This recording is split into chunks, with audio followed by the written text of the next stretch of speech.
And welcome to Whiskey Politics. I'm Dave Sussman, your host and purveyor at whiskeypolitics.net. We're delighted to be back with you after your Thanksgiving break. Hopefully everybody had a wonderful weekend and we're back into it. And as with this last election, kind of just completed last week before the election with all the recounts, I think we're back in the cycle now for 2020. For those that are joining us, you just joining us for the first time, you can also follow us on YouTube and make sure you hit that subscribe button and the notification bell so you're updated with new interviews. You can find us at America's Voice News, Ricochet Audio Network for all of your podcasts, and the podcast applications as well, including iTunes, Stitcher, and Google Play. We're delighted this week to have returning to us John Hinderaker. John is the president of the Center for the American Experiment, a foundation that he started up in Minnesota, which we'd love to talk about this week, what's going on out there. And John is also the founder and president of a site that many of you know called Powerline Blog. It's been very instrumental in American politics over the last couple of decades. Originally, John was a litigator for over 40 years, a Harvard-trained litigator, so I'll be very careful with what I say. And John, great having you back. Thanks for joining us. Happy to be with you, Dave. Thank you so much. So I'd love to start out with this previous election that we just went through it. And a lot of folks, and if I remember correctly, last time we had you on, it must have been about a year or so ago, you were referring to Minnesota as a state that was definitely purple and had the potential to eventually go red.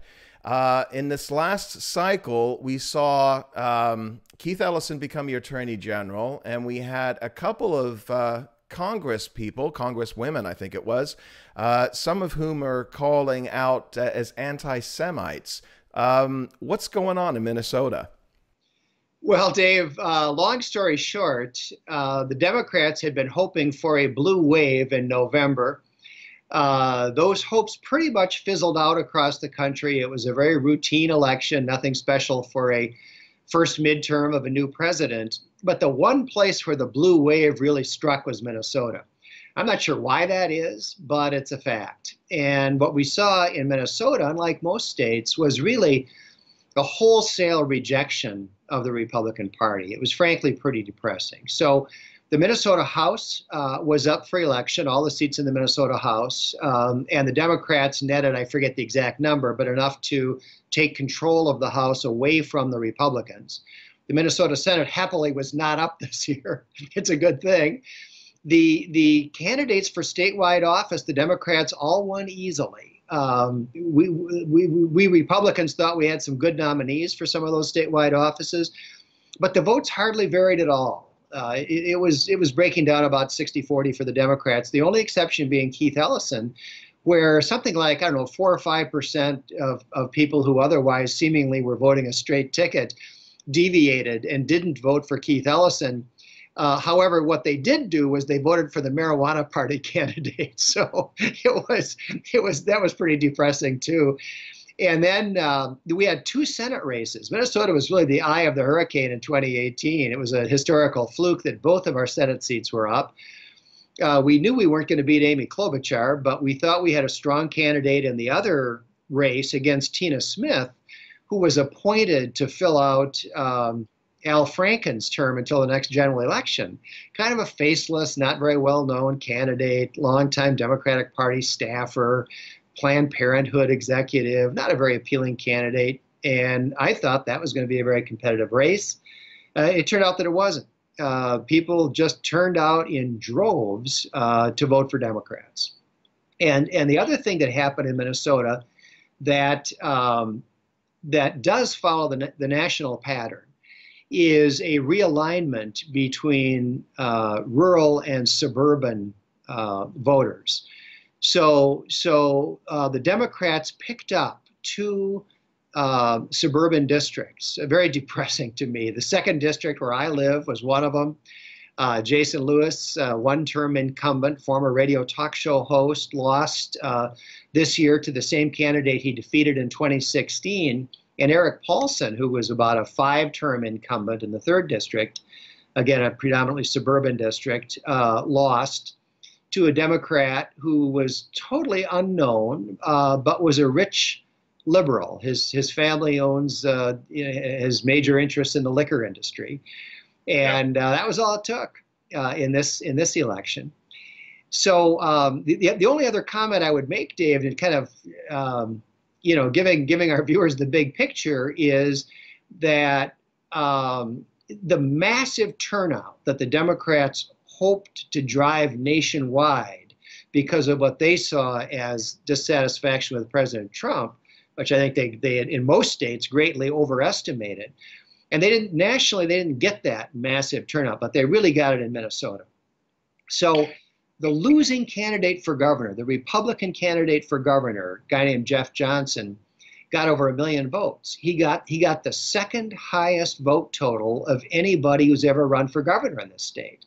Unfortunately, the Democratic candidate got a couple 100,000 more votes, smashing all previous records for most votes cast for a gubernatorial candidate. So what we saw in Minnesota is the Democrats really did experience the enormous turnout that they had hoped for nationally. So we have a lot of discussion about what's going on in the Democratic Party as well as the Republican Party, and all points are showing that they were they raised more money. Basically, it's the bottom line. You have this organization called Act Blue, which if you follow Twitter or social media, there's a lot of memes that go against them. But the fact is that in many of these races, we were looking at 6, 7, and 8 to 1 being overspent by the Democrats over the Republicans because of all the money that's raised. What does this portend for 2020? Well, you're right. Here in Minnesota, I haven't seen figures for total spending, but I know that in media spending, mostly TV ad buys, the Democrats across the board outspent the Republicans 3 to 1 or more here in Minnesota. So that's consistent with the national pattern. I don't know what to say about that, Dave. You know, I'm one of those who have been saying in recent years that the importance of money in politics is overrated. I think Donald Trump showed us that. He spent only, about half what Hillary Clinton did. I think, at least until now, I've thought that there is a saturation point. You know, the large majority of campaign spending, I believe, goes into television advertising. And I think that television advertising is becoming less effective with every cycle because people have gotten so cynical about it. A lot of people just don't see it anymore, John. I cut the cord 2 years ago. I don't see those commercials. That's right. People skip them. You're absolutely right. Many people are time shifting their television watching or watching in a variety of different media, and they just don't even see the commercials. And even those who see them, I question how much attention they pay to them. Most of them are attack ads. You know, third party groups will fund, massive attack campaigns against politicians. And I think they tend to, unless they have some really dynamite information, which they rarely do, I think they tend to cancel each other out. I mean, if you took the TV ad seriously, you would think that in every race it is Satan running against Beelzebub. Right? Yeah. The candidates are both so terrible. But I don't think that sways people. I really don't. I don't know how effective that's been. I question the impact. At the same time, when you start talking about multiples of 3, 4, 5, 6, 7 times, I'm afraid there's got to be some impact. Yeah. And they seem to be extremely organized. And here's the problem, and I was talking with some friends about this last week. You've got these huge players on the left. You've got Bloomberg, you've got Tom Steyer, you've got Soros. And apparently just between those individuals, there was over $1 billion that were invested into turning out the people for the individual races. They wanted to turn California. They wanted to turn Pennsylvania, which has been gerrymandered. And I know that a lot of money went into certain races in in Minnesota. Now, Minnesota is one of the 4 Midwest states. You have Pennsylvania, you have Michigan, you have, not Ohio, you have Wisconsin. Those 3 went for Trump. Okay, barely in some cases. Minnesota was actually called in play the night of the last election. So is this a shift now that's heading towards blue that you think is going to carry through? I guess I'm trying to get you to prognosticate a little bit for 2020. See, I hate it when people remember my predictions. You know, 2 years ago, Republicans celebrated in Minnesota. Yeah. We had a very, very good election 2 years ago. Trump came within a point and a half of winning. I didn't make a point. I said I was going to make it, and then I forgot to make it. So let me go back and pick this up because I think it is important. It is part of the national picture. The Democrats picked up 2 suburban seats, which is unfortunate, but that was balanced by the fact that the Republicans picked up 2 rural seats. The Republicans picked up the seats in the 1st district, which is southern Minnesota farm country plus the town of Rochester, and the 8th district, which is northeastern Minnesota, which includes the mining country, formerly the heaviest Democratic Party infestation. Were those flips? In Minnesota, those were flips. Okay. So we netted out even. But this is a trend we're seeing around the country. More suburban districts are going Democrat, and rural districts have just about all now gone Republican. And Minnesota followed that trend in 2018. Right. Dave, I don't know what to tell you about the future. Minnesota is a funny state. You know, we had been trending red. Obviously, that got turned on its head this year. Will the Democrats ever again be able to muster this kind of turnout? I don't know. It was really unprecedented. So I think we're just frankly going to have to wait and see. Last question, because we're going to take a quick short minute break here. Before we get to that, any concern regarding some of these candidates that won? Ellison with his relationship to Farrakhan, this Khan, what is her name? Let me see here. I forget her name here, but it's the last name Khan, and she tweeted Omar, right? Oh, Ilhan Omar, yeah. Yes, right. Israel has hypnotized the world. May Allah awaken the people and help them see the evil doings of Israel. Hashtag Gaza, hashtag Palestine, hashtag Israel. This woman was elected Congresswoman in just outside of Minneapolis, I understand. She took back Ellison's seat, was it? It's Keith Ellison's old district. Yeah. It's Minnesota's 5th district. It's the city of Minneapolis plus inner tier suburbs. And Ilhan Omar is a media darling. You know, she's an attractive young woman. Mm-hmm. She married her brother, apparently bigamously, apparently for purposes of committing immigration fraud. The fact that my partner on Powerline, Scott Johnson, has tirelessly told the world. It's been kept a deep, dark secret here in Minnesota, and she's a media darling. She's very much like that Ocasio-Cortez, you know, in Brooklyn. Yeah. Again, another attractive. In fact, they were seated together with some kind of progressive power luncheon thing they had. Yeah, right after the election. Yeah, very far left, very ill-informed on the issues. And I don't know how this is going to play out. Is there going to be voter regret when they learn a little bit more about some of these politicians, when they see what Keith Ellison does as Attorney General, when they learn more about Ilhan Omar? I'll give you another example, Dave. The one Republican who has been winning elections in Hennepin County, which is the county that includes Minneapolis and several tiers of suburbs, is a guy named Rich Stanek, who is now and has been the Hennepin County Sheriff. He's one of the leading sheriffs in the United States, regarded by many as the #1 sheriff, and very active at a national level, very well respected nationally, has done a tremendous job as a law enforcement official here in Hennepin County. Very bipartisan, tons of community outreach, very popular with people who know anything at all about what sheriffs do. And he even lost. Which I thought was inconceivable. He lost to a guy who I think has been some kind of a transit cop or something like that. Virtually no law enforcement experience. A guy whose claim to fame is that he's going to be the first gay sheriff. But in 2018, that was all it took. That's a ridiculous election result. And so, you know, you look at races like that and you wonder, are voters over the next couple of years going to realize, what have I done? You know, some of these are really terrible mistakes.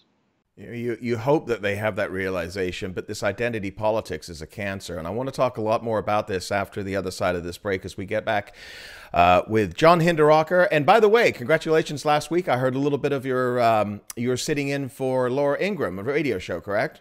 Yeah. I guest host whenever Laura takes the day off, if I can. Yeah, no, it was great. I heard some of it, and well done. Well done. We'll be right back with John Hinderaker, Dave Sussman, Whiskey Politics. And Dave Sussman back with you at Whiskey Politics. And if you haven't already yet, please make sure that you hit the subscribe button on YouTube and follow us on all of your favorite podcast applications, as well as ricochet.com. As mentioned, we're delighted to have John Hinderaker, the president for the Center for the American Experiment, based in Minnesota. And we're going to talk a little bit more about that as we get into this. But one of the things that I wanted to discuss with you, John, and this is not a wonderful issue, but it needs to be discussed, and that is last week, right before the Thanksgiving break, we had another mass shooting in the California, Thousand Oaks area. 12 innocents were shot, including a first responder. And this is just a couple of weeks after the synagogue shooting in Pittsburgh, Pennsylvania. You know, I grew up in the 70s and 80s. I don't remember these kinds of mass shootings on a regular basis. It seems we're having more, but you posted something very interesting on Powerline, and I wanted you to discuss it regarding the frequency of these shootings as related to the reality, or maybe misrepresenting what we're hearing in the media. What's going on? Well, Dave, I think that almost everybody has the impression, based on press accounts, that the number of mass shootings in the U.S. has been growing rapidly, that we have a lot more than we used to, and that we have far more than any place else in the world. I think most Americans have the impression that the U.S. is almost the only place that has mass shootings, and certainly has a lot more than other countries, and that this is because of insufficient gun control regulations. Neither of those propositions is true. The Congressional Research Service did a very good study a year or two ago, maybe a couple of years now, on mass shootings in the United States. And they documented the numbers going back in time, and some very good charts and graphs showing the data. And what they found is that the frequency of mass shootings has not increased. It's about the same now as it has been for quite a while. And you don't want to update those numbers here for the last year or two, but fundamentally, you know, it's not true that there is this explosion in the number of mass shootings. And the other thing that's not true is that this is a phenomenon that is particular to the United States. John Lott, who's really the #1 expert in this field, as you know, had a very interesting article in I think it was the Chicago Tribune, that I linked to on Powerline and quoted from. And he did the comparison internationally. And I'll just quote here very briefly. He found that of the 97 countries where we identified mass public shootings, the U.S. ranks 64th per capita in its rate of attacks and 65th per capita in fatalities. Major European countries like Norway, Finland, France, Switzerland, and Russia all have at least 25% higher rate of mass shooting attacks per capita compared to the United States. So I think this is an area, Dave, where the perception and the reality have just parted company. I think that the perception of this as a huge and growing problem that's been driven by the press has become dominant to a point where, frankly, the reality has been eclipsed. I understand the numbers, and I also see it firsthand. I mean, we didn't have these kinds of shootings on a regular basis. Starting in 1998 with Columbine, it's just been a consistent, and especially in the last several years, it seems to be a growing phenomenon. So maybe there's a difference in the numbers as far as individuals being shot, but are we not now seeing more of these mass shootings in scale, especially by young white men, maybe with mental issues?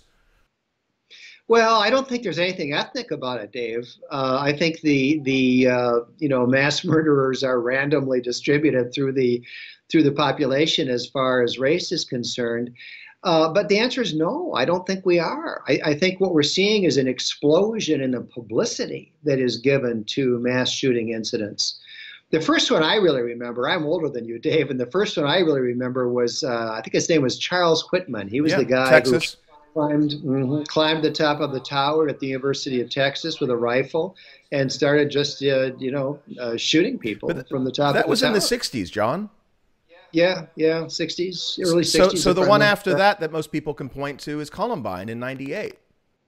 Well, that doesn't mean it was the next one that happened. I mean, what we're seeing, I think, is an explosion in press coverage rather than an explosion in frequency of mass shootings.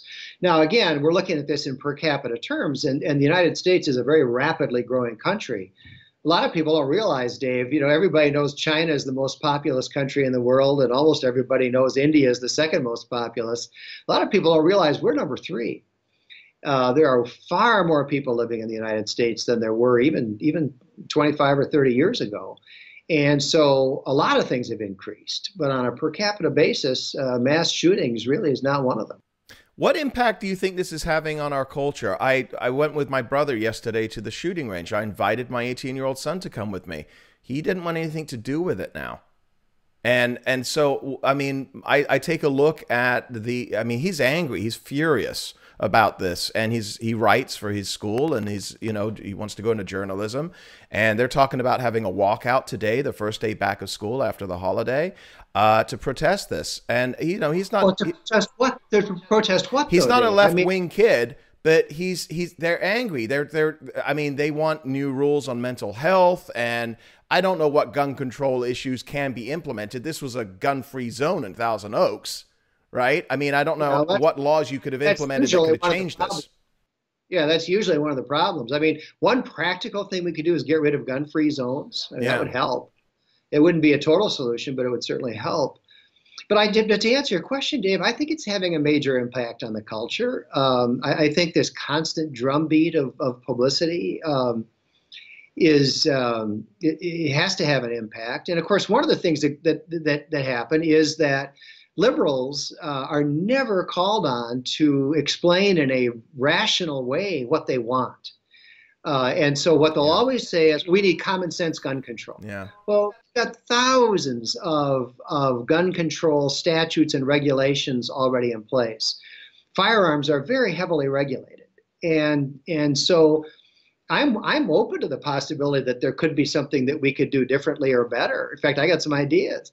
But to say I'm in favor of common sense gun control regulations is just stupid. Well, let me ask you what those ideas yeah. are, because I think everybody's just kind of grappling with this. And short of saying repeal the Second Amendment, which most level-headed people will never want, what are those ideas? What are some of these solutions, do you think? The problem is they don't have any. They don't have any. The ones that you always hear about, number one, ban certain categories of semi-automatic rifles, which is frankly just stupid. Rifles are the least popular murder weapons. Right. There are far more people killed with knives, blunt objects, even bare hands, as compared to rifles. Even shotguns are more popular than rifles as a murder weapon. I mean, it's just dumb. And it's also dumb because the so-called assault weapon or assault rifle is a non-existent category that has been fabricated for political purposes. I own two semi-automatic rifles. One is a Marlin 60, one is an AR-15. And so the liberals want to ban one but not the other. There's no logic to this. Well, one looks scary. Right. No, exactly. The Marlin 60 has a wooden stock. Right. Right. It's the black plastic stock versus the wooden stock. And so that's one, and it would do zero good. And then the other one is they talk about universal background checks. Well, what does that mean? It means that, I take it, for example, that if I wanted to give my son a firearm for his 14th birthday, as was commonly done in South Dakota when I was growing up, I would have to pay to have a background check run on him. I guess that's an example of a background check that's not done today that could be done. But that's not the problem. The problem is that the list is bad. Criminals there are two kinds of people that you'd rather not have owning guns, right? The criminals and certain categories of mentally ill people. Criminals don't get their guns legally; they get them illegally, so it doesn't make any difference. They don't run background checks on each other. When one gangbanger sells a stolen firearm to another gangbanger, it doesn't matter what the law is. That's not a situation where background checks are going to help. So the problem is that these mass murderers can occasionally there was an error made so that the person didn't get put on the list when he should have been. Mm-hmm. That's happened a few times, but the large majority of the time, the person passed the background check because he wasn't on the list. And what's really going on here, in my opinion, Dave, is that the United States basically does not have a mental health system. We just don't. We used to have mental institutions. We emptied them out as part of a liberal initiative that started in the 1960s, and they're pretty much gone. And now the largest mental institutions in America are all located at prisons. Right. So people will just wander around loose until their encounters with law enforcement, finally lead them to be imprisoned. And when they get to the prison, they're tested, and it's obvious that they're mentally ill, and they go to the mental hospital that's next door to the prison. We don't have a system where in any prophylactic way, people who are mentally ill can be identified and in some fashion either treated or restrained. Now, if somebody wants to propose a system that would be meaningful, like I just described, the liberals haven't done that. And they probably don't want to do it because the implications for our freedoms are obvious, right? It's very problematic to say, here's a guy who has not yet committed a crime. Right. And that's the problem with these mass shooters. Most of them don't have any criminal history or little or no criminal history. So what we're talking about is identifying people who have not yet committed crimes, because if they're felons, they're not supposed to be able to buy guns already, right? And doing something that would either institutionalize them or restrict their liberties in some way, at a bare minimum, their constitutional right to keep and bear arms. And to be effective, I think it would really have to go beyond that. From a constitutional standpoint, you're litigator for 40 years, Harvard trained. I mean, the ACLU should be all over that, infringing civil rights, no? Well, they wouldn't be. The ACLU is no longer a civil rights organization. I know. It's hard to imagine that they wouldn't be all over that, though, or somebody would be. They wouldn't. But you're right. I have no idea how the Supreme Court would ultimately rule. It would probably depend on exactly what the legislation is. I mean, we institutionalize people against their will, or at least we used to. There is such a thing as a commitment hearing. Mm-hmm. And people absolutely are deprived of their liberty in very fundamental ways based on adjudication of some serious mental health issues. So in principle, you could do it. But I don't, you'd have to get very specific about a system whereby people like some of these mass shooters that we've all become familiar with, who did not have a criminal history, who had not been ruled mentally ill and subject to commitment, nevertheless would be placed on some kind of a list where they would not be able to buy or to possess firearms. And then, of course, that would be effective to the extent that you could actually enforce it, which is hugely problematic. Last question on this issue, talking about the impact on culture. And, when we talk about this next generation, again, I was at the gun range yesterday. I saw a couple of kids with their dads there, and they seemed happy enough. But do you believe that there is going to be a lesser support for the Second Amendment as this younger generation who has been raised through all of this in the last 10, 20 years comes of age? I don't know. Maybe there's something else going on that I would say is definitely a problem in that regard, and that is we just don't have as many people living in the country and growing up routinely with firearms for hunting and other purposes like we used to. Right. The National Rifle Association, when I was a kid, was one of the most respected institutions in small town America because it was the main source of gun safety training. And everybody, when I was going to high school, knew how to, every boy at least, and some of the girls knew how to shoot guns. But we weren't talking about handguns. We were talking about rifles and shotguns, predominantly shotguns. Right. And that culture, I think, has not been dying out by any means, but has been shrinking simply as a result of the shrinking population in most of rural America. And I think that historically has been the main pillar of support for gun rights. Mm. Going to take a quick short break here, and when we get back, I actually want to talk shift over to another issue that's been going on right now, and that is immigration, especially with what's happening with the Caravan. So we'll be right back here with John Hinderaker, Dave Sussman at Whiskey Politics.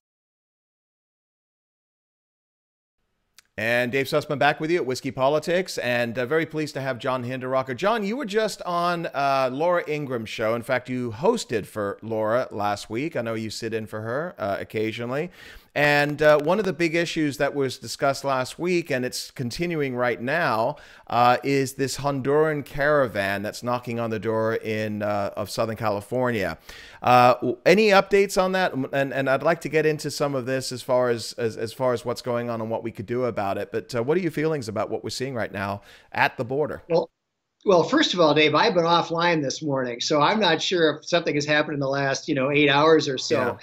But I think, but if so, it's not that critical. The fundamental thing that's going on, I think, Dave, is this. This first caravan, and it's the first of many. There's more on the way.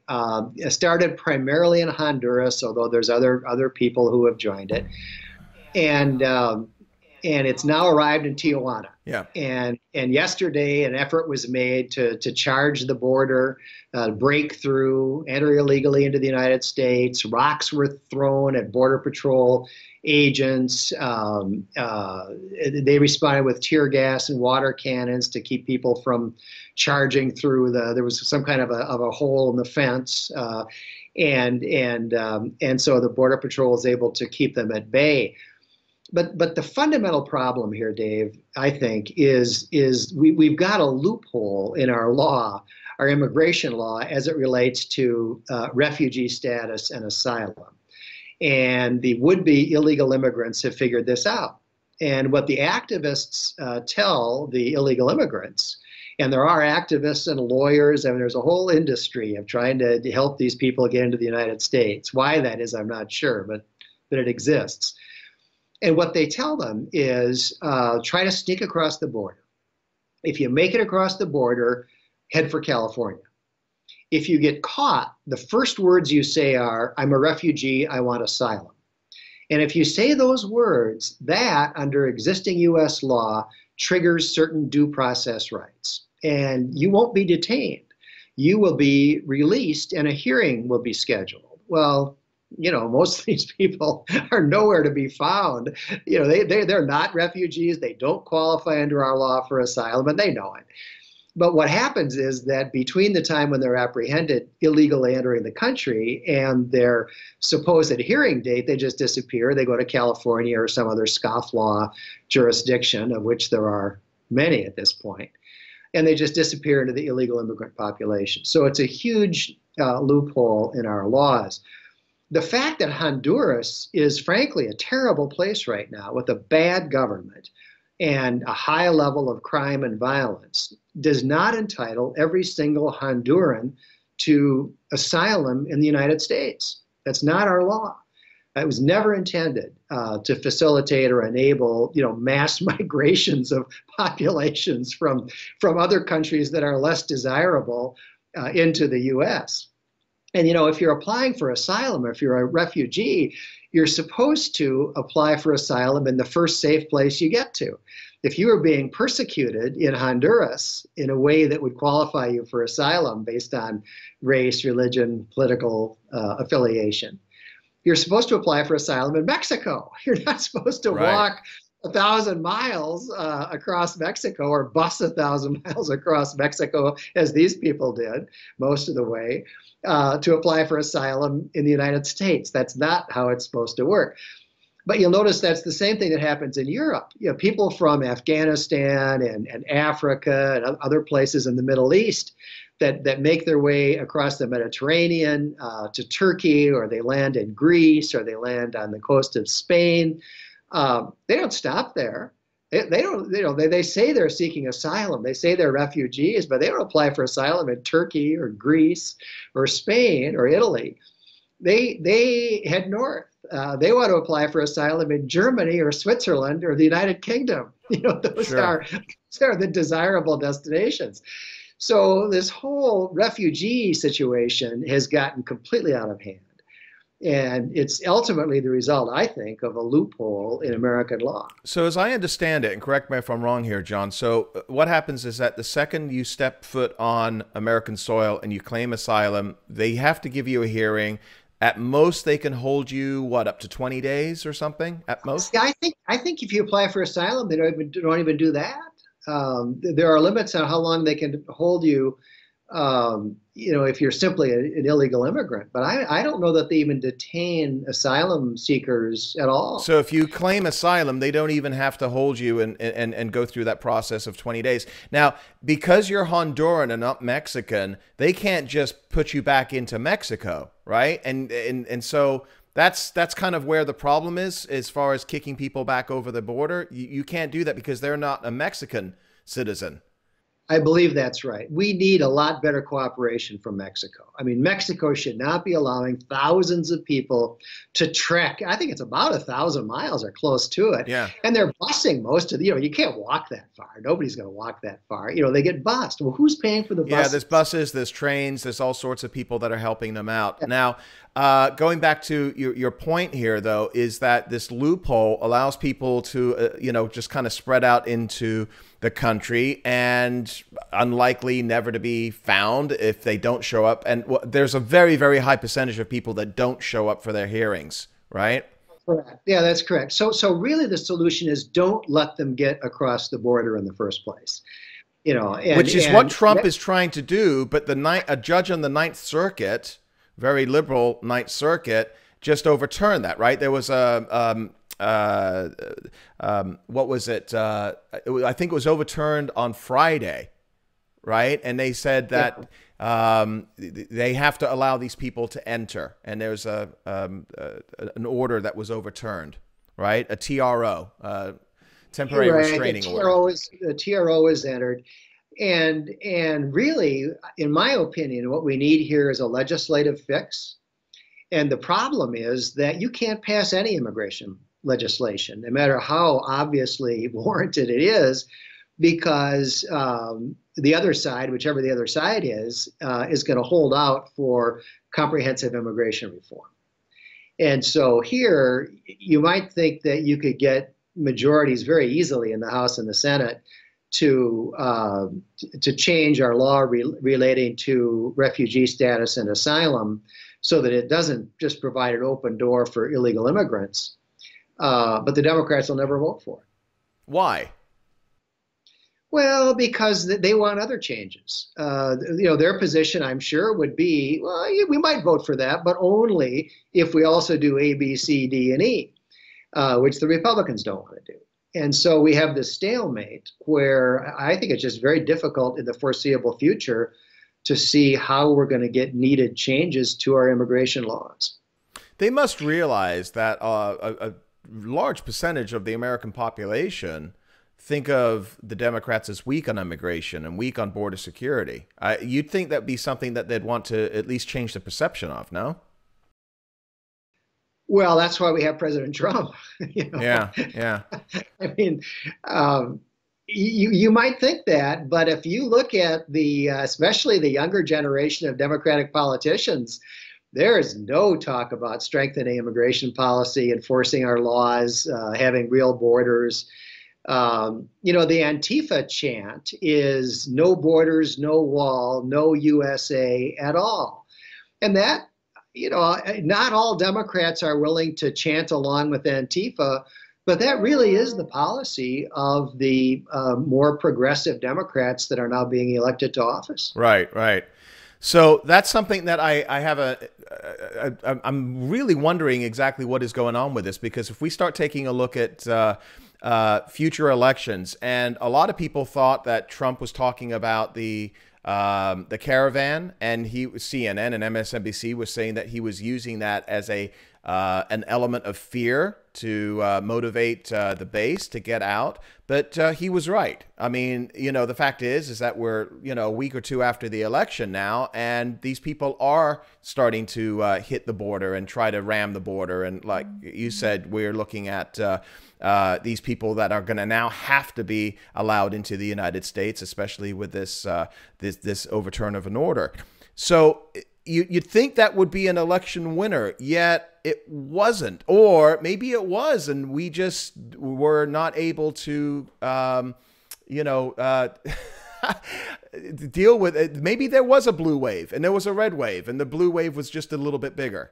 I don't know. Well, my answer to that, Dave, would be that it probably was a winner in some races, not in every race. Okay. But I think probably the reason, at least part of the reason why we didn't have a bigger blue wave, the Democrats' performance was really subpar for the first midterm election with the new president. It was nowhere near what the Republicans did in 2010. Right. The Republicans netted 63 House seats and 6 Senate seats, as well as any number of governorships and state legislative races. I mean, that was a real wave. What happened this year was nothing compared to that. And I think a big part of the reason why it was nothing compared to that is because of concerns about immigration. Yeah, and so it minimized it somewhat, but it still wasn't enough to compensate for the billions that we talked about earlier being put into those races. So if you don't have a strong national security, you don't have a strong border, you've got elements of the Democratic Party that are calling for the just getting rid of ICE, and not having these strong laws and allowing, is that going to change party politics? Are you looking at sanctuary states like California who are welcoming in illegal aliens? And that's what they're called. I'm sorry. Listen, I'm a legal alien. Okay. I emigrated here in 1977 from London, England. It took me 12 years to become naturalized. I had to take a test, which I think every voter should have to take before, choosing their candidates. Just basic civil, civil stuff. But is that going to change the makeup of the party, of the Democrats? And a lot of people will say this is happening in Europe as well, that it's done by design to strengthen the left. Yeah, it's kind of a mystery to me, Dave, because I don't know very many of these leftist voters. I don't know a lot of people who don't understand that if you want to have a country, you have to have a border. And the president is sworn to uphold the laws. And that's what President Trump is trying to do. Everybody I know gets that, right? And so maybe that tells you something about, who my friends are. But I just can't believe that a set of policies that foreseeably are going to lead to the destruction of the United States, the erosion of what it means to be a citizen of the United States, widespread poverty within the United States, I think severe damage to our economy. I can't believe those policies are going to command majority support. And so I think over time we are going to be seeing realignment, but I think the realignment is going to be on balance in favor of those who want to maintain our country and our civilization.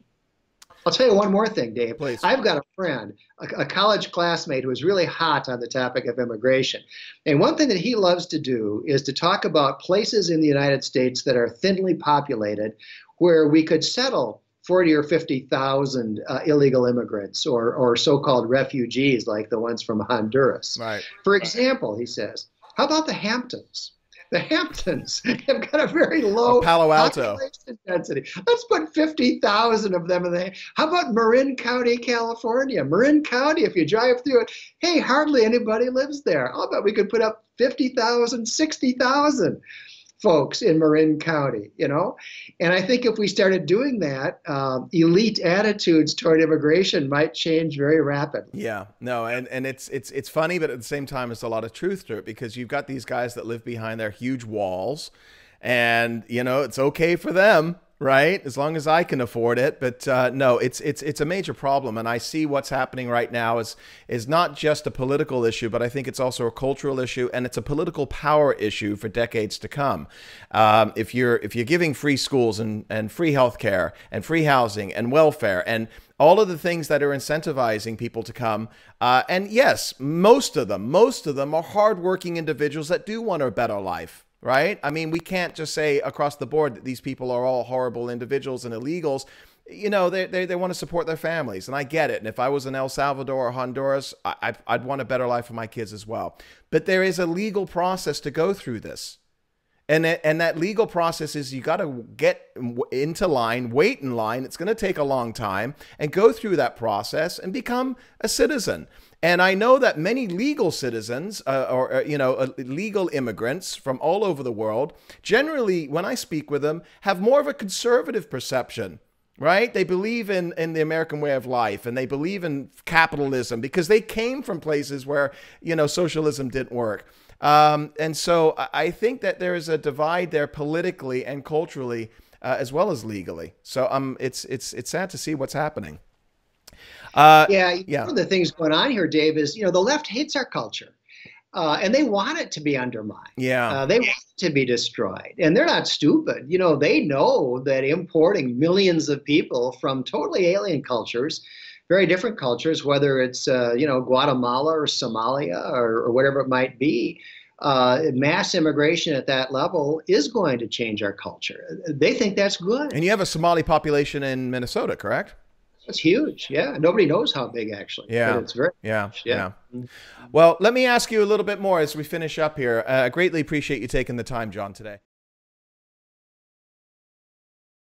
Talk a little bit about the Center for the American Experiment and what you guys are doing over there, the good work. Yeah. Well, the Center for the American Experiment is the conservative think tank in Minnesota, founded 28 years ago by Mitch Pearlstein. I took over as president at the beginning of 2016, and we've been rapidly growing in our, not just in our size of staff and so on, but in our influence, our communications efforts. We're very aggressive. We're a free market, conservative organization. We work in a variety of areas, including natural resources, transportation, energy, taxes, spending, all of the areas that are classically within the bailiwick of state and local government. Although, as you know, Dave, nowadays they're so intertwined, whether it's healthcare, education, transportation, energy, all of these issues are both federal and state. So while we operate at the state level, we also impact the federal level as well. And we're unusually aggressive for what's called a think tank or a policy organization. We put up billboards. We advertise heavily on the radio as well as television, not ourselves, but we advertise on issues. And we have a quarterly magazine with a circulation of about 90,000, very influential, very impactful here in Minnesota. And so we do all kinds of things. In the last 12 months, we've had op-eds in more than 90 newspapers in Minnesota. We've advertised on more than 90 radio stations around the state, and now television as well. So we have a lot of fun, and we have a lot of impact. And I guess as the current cycle has shown, we also have a lot of work to do as we try to move the civic culture in this state more to the right. Last time you and I spoke, you were fairly optimistic. How do you feel right now? Well, I don't know, Dave. In 2016, looking at the election results that year, I said Minnesota's purple trending red. And looking at the fact that Donald Trump, of course, barely lost the state to Hillary Clinton. And of course, the rural areas are rapidly trending red. But at the same time, we're seeing now suburban areas trending more blue. And whether that really translates into liberal policy preferences, I don't know yet. I think time will tell whether voters have really lurched to the left or whether there's simply some things going on in the political climate that was driving some of that voting pattern. Of course, we don't do politics, we do policy at my organization. Right. And so what we care about is not which party is in power, but what policies that party is implementing. So I think time will tell, Dave. I'm not usually wishy-washy, but on this one, I've got to say I just don't know what direction we're going, and in a couple of years, maybe the situation will be clearer. I think a lot of right-of-center institutions like yourself, organizations around the country, are scratching their head trying to read the tea leaves right now because, as you correctly stated, the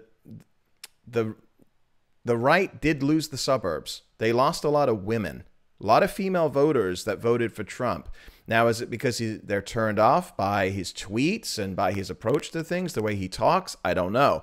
The policies seem to be something that people agree with, that they want low taxes, less regulation. It's having a direct impact on the economy.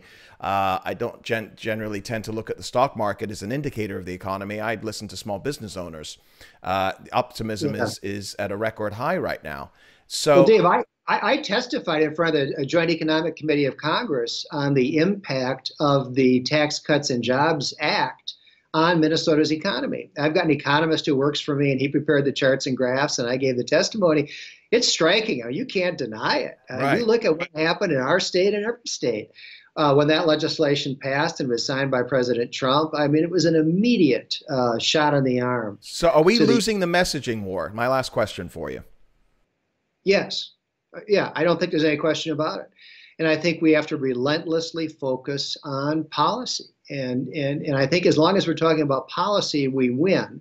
The Democrats want to talk about personalities, and they want to talk about what I think are really faux issues, and they want to talk about identity politics. You must vote for us because of your ethnic background or your gender. Yeah. They never want to talk about actual policies and what's a good idea versus what's a bad idea. And I think we on the right have just got to relentlessly keep our focus on policy. But that's the problem, because messaging is everything, right? I was a student at Leadership Institute, and it's always about the message. And how do you make free markets and low regulations and less taxes sexy when you've got easy identity politics that could gin up people's emotions on the other side? Well, I don't know. Ronald Reagan did it. Getting Americans to vote for lower taxes historically hasn't been all that difficult. I think we just need not to get distracted. And even part of the problem is what the press wants to talk about. The newspapers and the television networks and so forth do continue to drive public conversation and public perception of what the issues are. And they'd rather talk about anything except how much the administration's policies have helped the American economy, and in particular, have helped minorities, have helped women, have helped young people. We're seeing unprecedented levels of low unemployment among African Americans and Hispanics. And so I think, granted, we swim against the stream when we have to deal with the mass media, but I think we have to keep the focus where it belongs, which is on policy. Gotcha. John, thank you so much for taking the time. Where can folks find you? AmericanExperiment.org, and also that's where my organization is. And also, of course, I write daily at powerlineblog.com. And it's a great blog, folks. I know a lot of our listeners and viewers do read Powerline. Instrumental in a lot of things over the years, including going back to, the National Guard issue with George W. Bush back in the early 2000s. So 60 Minutes during the 2004 presidential campaign. Yeah, exactly. That was fantastic. So thank you so much for taking the time. And folks, make sure that you check out the Center for the American Experiment as well. There's a lot of great articles on John's website there as president there. And folks, don't forget to follow us. You can follow me at David Sussman on Twitter. And you have a Twitter account as well, right, John? I do. Yeah. I tweet out my Powerline posts. I got to tell you, Dave, Twitter's become just a cesspool. It's horrible. That I just don't go on it myself anymore. Yeah. I just kind of abandoned it. but I do tweet. I got about 12,000 Twitter followers. I apologize to them that I don't really use the medium much anymore. But I just find it to be such a toxic environment. It really is, and it's just anger inducing, and I have to take it in small little, and here's the thing: you're either on Twitter and you're active and you're communicating with people and you're trolling people, or you use it just for news sources, and that's pretty much what I do now. We post up interviews like this will be up there as well, but I follow the certain individuals that I trust, and that's probably at the limit now. So yeah, but you can, and again, follow me at David Sussman, and don't forget to click subscribe and hit that notification button on YouTube, Ricochet Audio Network. You can find Whiskey Politics on iTunes, Stitcher, and Google Play, as well as our Facebook page. So again, very special thanks to John Hinderaker. And oh, by the way, are you going to be at CPAC again early February or late February? I think so. Yeah, we haven't signed up yet, but I think we're going to have a booth there. Good. Well, we look forward to seeing you there, and it will be my 50th birthday, so I think we're going to be out there as well and celebrating. Great. I don't know if I want to celebrate 50. But we look forward to seeing you, John. Thank you so much for taking the time, and we'll be back again very soon at Whiskey Politics.